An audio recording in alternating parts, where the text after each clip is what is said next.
here's everything you might have missed in Andor Episode 12. Welcome back, Cassian Fandors, to our weekly breakdown of Andor. The season finale cements Andor as not only one of the best Star Wars stories, but one of the best TV shows of the year. We're going to break it all down for you in just a moment, but to do so we have to spoil the Andor Season 1 finale. So if you haven't seen it yet, now's your chance to leave before you get in too deep. You always say that. And you always come through. Okay, let's get into it, shall we? Andor Episode 12, titled Rix Road, is the perfect culmination for a season's worth of slow-burn storytelling. Although there are a few mysteries that will linger into Season 2, like what happened to Cassian's sister, this episode is a case study in being worth the wait. From the way it expertly uses music to build dramatic tension, to the claustrophobic cinematography to make us feel the growing paranoia of the crowd, to its explosive climax, Andor's Season 1 finale is about as good as it gets. As night falls on Ferrix, Wilman Puck solders together explosives in his father's old shop. He was radicalized after the Empire tortured and executed his dad during their hunt for Cassian and Axis. It's harrowing to see this talented young man pour his grief into building something so destructive while a hologram of his dead father looks on impassively. Zanwan accidentally spills the space beans about Cassian's impending return in front of Nurchi, who you may recall from the very first episode. Cassian owed Nurchi money, then humiliated him when Nurchi tried to shake him down. He confirms the news by getting Zan nice and liquored up and using the same line that Brasso said earlier on. You know something I don't? Do me a favor, keep it that way. Flanked by Death Troopers, Dedra Meero arrives in an Imperial Delta shuttle in the dead of night. As we see over the course of this episode, Dedra wants to bait a trap to capture Axis and members of the Rebel network. Tigo, and like everybody else, they'd rather shoot first, ask questions later. Quick side note, is there anybody more suspicious in their plainclothes disguise than Dedra and Corv? I don't think so. Dedra's cheekbones can cut through Beskar steel. Anyway, back on Coruscant, Mon Mothma's baiting a trap of her own. She's suspected from Word 1 that her driver Chloris is an ISB plant. Testing her theory, Mon plants a story that her husband Perrin's gambling problem is the real reason for their suspicious banking activity. Mon specifically mentions Canto Bight, the casino planet featured in The Last Jedi, as a place that Perrin could debauch discreetly. Now, as far as gambles go, it's an extremely well-played hand by Mon Mothma, and one that pays dividends when Chloris snitches to Blevin at the ISB later on.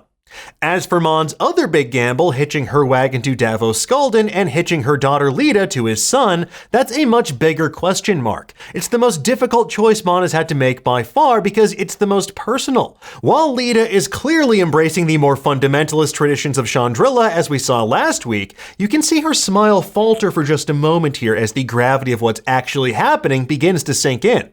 Now, going back to the ISB for a moment, we learn that for Anto Krieger and his men, everything was not coming up Spellhouse. They fell in the Imperial trap and they were slaughtered down to a man.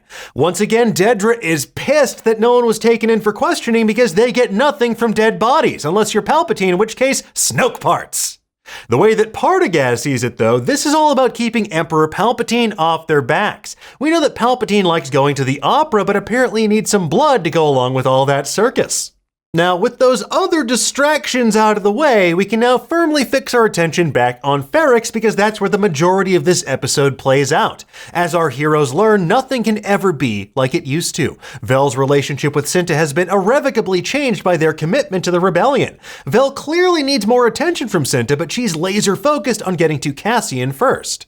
As for Cassian, his homecoming is the most bittersweet of all. Arriving in the dead of night, he sees his father Clem's funeral brick in the wall. As a reminder, on Ferrix, the custom is to cremate your loved ones and bake them into bricks used to shore up the foundations of their city. Seeing this sends Cassian down memory lane. Just as we saw Clem and Marva scavenging down ships for loot, we see how Clem taught young Cassian how to clean and refurbish ship parts that other people would simply ignore. It's a commentary on how the dueling forces of consumerism and capitalism create a culture of disposability. From people simply buying new ship parts when they break instead of fixing up rusty ones, to the Empire working prisoners to death as a form of slave labor, the effects of this system are pervasive and profound. It's also why the Empire never sees the rebellion coming. All they see are downtrodden people. They don't look past the proverbial rust. The rebellion, though, is scrappy and resourceful. Or, to put it in Clem's words, eyes open, possibilities everywhere. After Cassian reunites with Pegla and learns what happened to Bix, we get one of the most powerful sequences in the episode. Intercut with Bix shivering in her cell, Luthen arriving on the outskirts of Ferrix, and Cassian hunkering down in his old junkyard hideout, we hear the words of Nemik's manifesto. The core thesis of Nemik's manifesto is that though the odds seem impossible, the desire for freedom is stronger. They are not alone, and spontaneous acts of insurrection will pop up all over the galaxy, slowly eroding the Imperial power base. All it will take is one single thing to ultimately break the Empire's authority. Until that day comes, Nemik urges his readers, remember this, try. It's a line that made me pause and write "suck on that, Yoda" in my notes. Not to be glib, but because the rebellion was made possible by normal, everyday people, not just space wizards with laser swords. In effect, what Nemik's really saying is that as long as these pockets of rebellion keep on fomenting change, it will eventually happen. Also, having the growing rain and thunder signify the gathering storm of rebellion, nice touch. Anyway, the next day, certified bean boy Corv is glurping more sweet, sweet calf while staking out Marva's house. The man who emerges, though, isn't Brasso. That big lug is meeting with Cassian in those aforementioned secret tunnels to pass along the first of Marva's posthumous messages. And while this is happening, the world's least dynamic duo decides that the rain wasn't the only thing that should be certified drippy.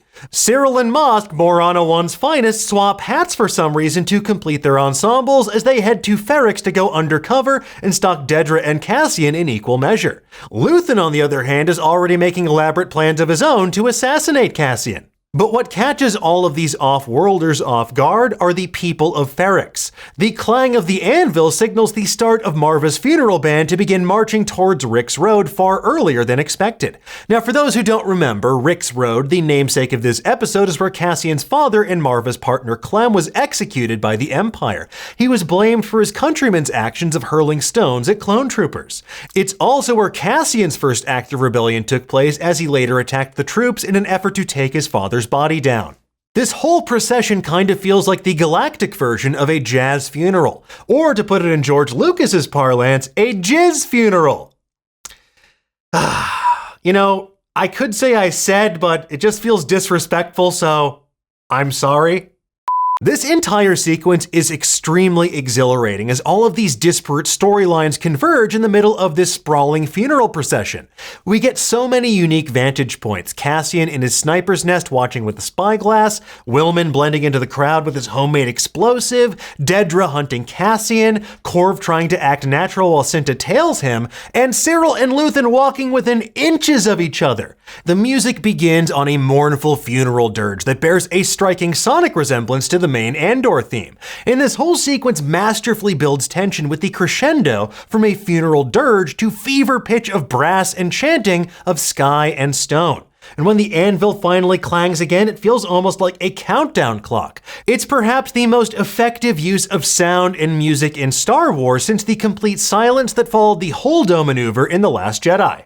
And the scene is punctuated by B2 finally showing us why he's been conserving that power all season long, to project a massive hologram of Marva to deliver her words of wisdom from beyond the grave. As she explains, it's a tradition on Ferrix for the dead to lift the living up with their words, their truth. But Marva's truth is an uncomfortable one.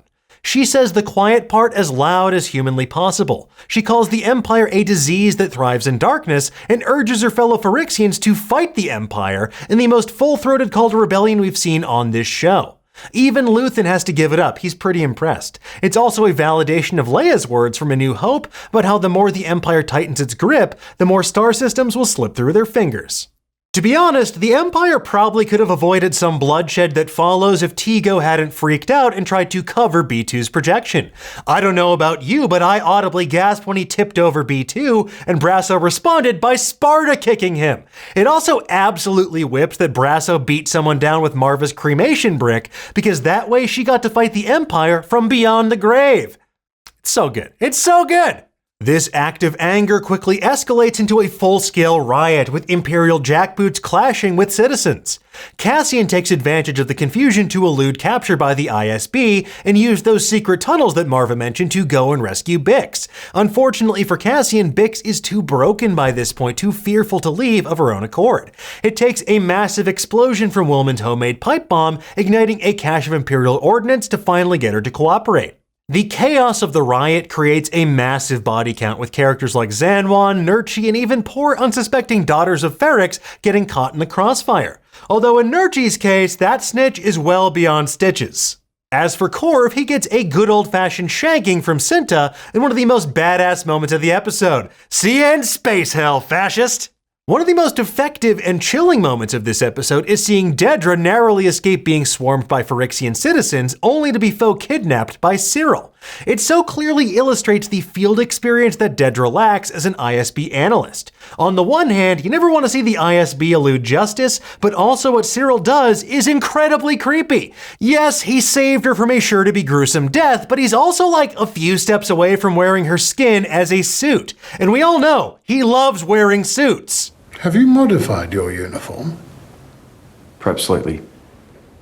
Pockets piping and some light tailoring. But Dedra isn't the only one who flees to safety. Cassian manages to safely escort Bix to the airfield so she can get off-world with Brasso, Pegla, Jezzy, and a heartbroken B2. I never got to see you. Fingers crossed that Season 2 involves a plotline where Cassian actually does track them all down, because honestly, I can't bear the thought of poor little depressed B2 never seeing him again. For now though, Cassian remains behind because he has some unfinished business with the man who first recruited him to do more than just be a self-interested smuggler, Luthen. Luthen tries to get the hell out of Space Dodge only to find Cassian waiting inside his ship, and for a moment you think that Cassian might actually be there to take him out because he correctly sussed out why Luthen was there, acting so sus. But no, like Nemik and Marva, Cassian is ready to die for something bigger than himself, whether it's simply to keep his friends safe or to, as Marva puts it, be an unstoppable force for good. At first, Luthen is rightfully stunned, but then he can't help but smile at this crazy bastard in front of him, because deep down, Luthen knows he just added the greatest recruit he could have ever asked for. And though the Empire clearly knows who Cassian is, they'll still never see Axis coming in Season 2, especially because they have a man on the inside who is never ever getting out.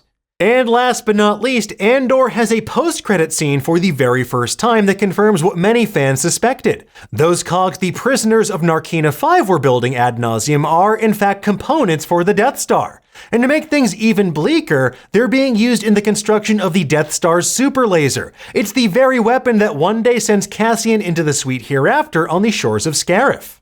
Anyway, folks, there you have it. That's everything we spotted and want to delve deeper into in the Andor finale. I still can't get over just how good this show is, especially considering how cynical I felt when it was first announced. To have a show this adept at illustrating the roots of rebellion and the casual cruelty of life under the Empire, it makes other Star Wars stories even better. Anyway, if you want to go even deeper into the finale, make sure you check out Michael Walsh's interview with series creator Tony Gilroy over on Nerdist. In the meantime though, tell us, what did you think of the Andor finale? Did you find anything that we missed? I'll find you. Let us know in the comments below, and for the latest and greatest in the world of pop culture, make sure you stay tuned to Nerdist.com.